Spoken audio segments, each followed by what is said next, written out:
Hello বন্ধুরা, তোমরা সবাই কেমন আছো? আশা করি প্রত্যেকে সবাই খুব ভালো আছো। আজকে পার্লারে চলে এসেছি।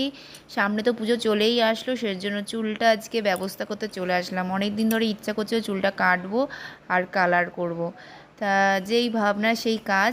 তা আমি তো বসে পড়েছি চুলটা কাটতে। তা এবার পার্লারে দিদি আমার প্রথমে চুলটাকে ভালো করে আঁচড়ে নিয়েছে, নিয়ে পাট পাট করে ভাগগুলোকে করে নিচ্ছে। এবার পুজো তো, এবার সবাই দেখছি চারিদিকে চুল কাটছে, চুলে কালার করছে। তা আমারও একটু ইচ্ছা করলো যে আমি একটুখানি চুলটা কেটে কালারটা করি। তা প্রথমে ভাবছিলাম যে চুলটা একটু বড় হয়েছে, তা কাটবো কি কাটবো না চুলটা, কারণ আমার একটুখানি লম্বা চুল ভালো লাগে। তারপরে ভাবলাম যে না, চুলটা একটুখানি কাটি, সবাই তো চুল কাটে।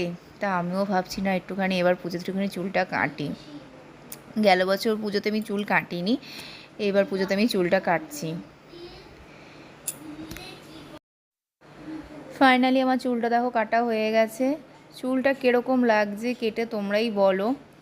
অনেকটাই কিন্তু বড় ছিল চুলটা, কেটে বেশ ছোটোই হয়ে গেছে চুলটা।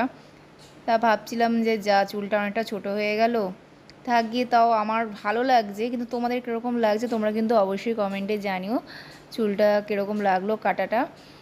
এরপরে আমি বাঁধতে পারছিলাম না চুলটা ঠিকঠাক করে, তাই এবার পার্লারে দিদি বললো তুমি বসো, আমি তোমাকে চুলটা ভালো করে বেঁধে দিচ্ছি, বেঁধে দেখো এবার কীরকম লাগছে বাঁধার পর। এই দিদি চুলটা বেঁধে দিল। এবার দেখো তোমরা বলো যে চুল কাটাটা কীরকম হয়েছে, আদৌ কি আমাকে ভাল লাগছে কি না। তারপরে তো আমি কালার করতে বসে গেলাম চুলে, চুলের এই কালারটা করছি। ব্যাস আমার চুলের কালার হয়ে গেছে। আমি হালকা ব্রাউন যে কালারটা সেটা করেছি। এবার পুজোতে কারা কারা এরকম চুলের হাফ কালার করেছো তারা কিন্তু অবশ্যই কিন্তু কমেন্টে জানাবে আমাকে। ও বাই।